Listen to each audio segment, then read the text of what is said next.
Hello, hello. Kumusta mga bay? Musta mo sa ginamos? Karon manguha ta aning tanong nga kuan wild cucumber. So naara ni nagkatay sa amo ang kilid. Daghan kayo ang yang bunga niya kay gisayangan mo ko ako na magkundi siyang pangtanggalon kay hinloan ako ang koral niya. Tanuman po nako og bulak.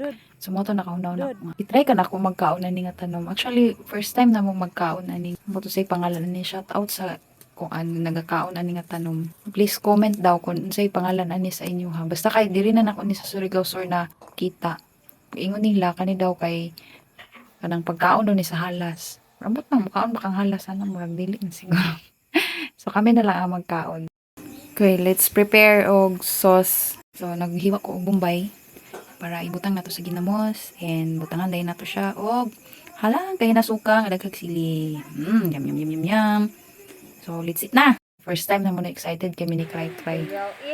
Shout out kang Krisha. First time na lang pa na. Usually lamit na siya mga bay. Marag yapon siya pipino. Crispy kayo siya kaunon plus ginamos nga halang ang suka and may lamas. Alam nyo na. Wala to mga bay kay basin maglaway na mo. Bye! See you next time!